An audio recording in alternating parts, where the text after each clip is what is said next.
नमस्ते साहब। अंकिता पानी बंद कर देना। नमस्कार, कैसे हैं आप? साहब ये मेरी बेटी है।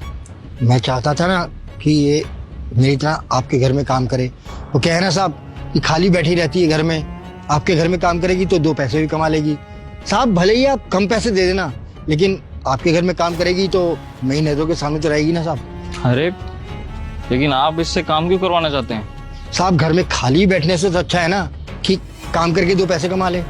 लेकिन इसकी पढ़ाई? अरे साहब हम गरीब लोग हैं, कहाँ से पढ़ाएंगे लिखाएंगे। अंकल जी ये क्या बोल रहे हैं आप? आपको तो इसको पढ़ाना लिखाना चाहिए ताकि आपका नाम रोशन करे। आप इससे घर का काम करवा रहे हैं, इसकी तो लाइफ खराब हो जाएगी ना। राहुल, अंकल ने क्या गलत बोला है? बिल्कुल सही तो बोला है। एक नौकर की बेटी नौकरानी ही तो बनेगी। तुम चुप रहो अंकिता, उसको भी पढ़ने का पूरा हक है। अरे तो क्या हुआ, अगर वो एक नौकर की बेटी है तो सबको पढ़ाई लिखाई करने का हक है अंकिता। अरे अंकिता वो घर के काम करेगी तो अपनी लाइफ खराब करेगी, इससे बढ़िया पढ़ लिख कर कुछ अच्छा काम तो करेगी। अरे अब क्या करेगी पढ़ाई लिखाई करके? इससे बढ़िया तो अभी से अपने बाप की काम में हेल्प करेगी ना, तो 2 पैसे कमाना स्टार्ट करेगी अभी से।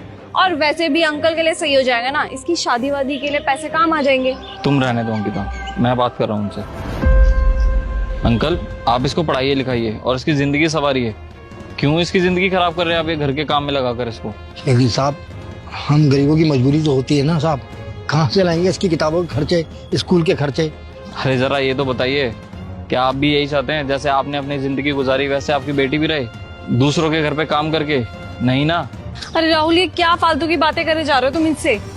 तुम देखो ना इसकी एज कितनी बड़ी है।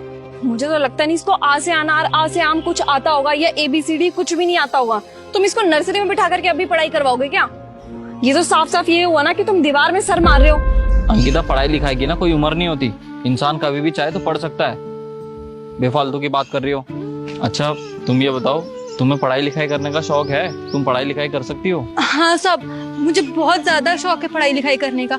आपको पता है हमारे घर के पास में कबाड़ी वाला है, हम उसके पास जाके 2-2 रुपए में किताब खरीदते हैं, हिंदी की भी इंग्लिश की भी। हमें दोनों भाषा आती है। अच्छा इसका मतलब तुम्हें पढ़ाई लिखाई करने का बहुत शौक है। बहुत ज्यादा।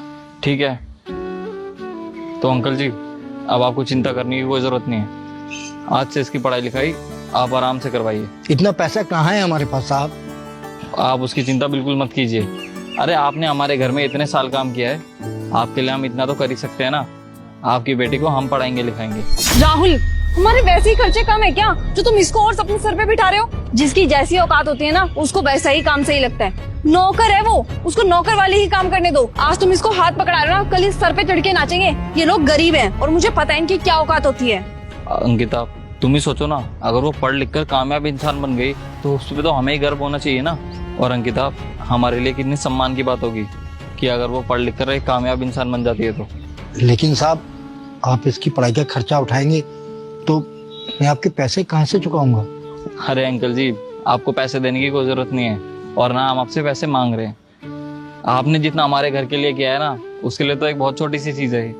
ठीक है साहब, जैसा आप कहे। अगर ये पढ़े लिखेगी तो कोई अच्छी नौकरी करेगी, तरक्की करेगी। साहब आपका बहुत एहसान होगा मुझ पर और मेरी बेटी पर। हम वादा करते पापा, हम जरूर कामयाब बन के दिखाएंगे। धन्यवाद साहब, आपकी वजह से हम पढ़ाई कर पाएंगे। धन्यवाद साहब जी। लाइए साहब जी, मैं आपकी घड़ी धो देता हूँ। अरे नहीं नहीं अंकल जी, आप अंदर का काम देख लीजिए, मैं गाड़ी साफ कर लेता हूँ।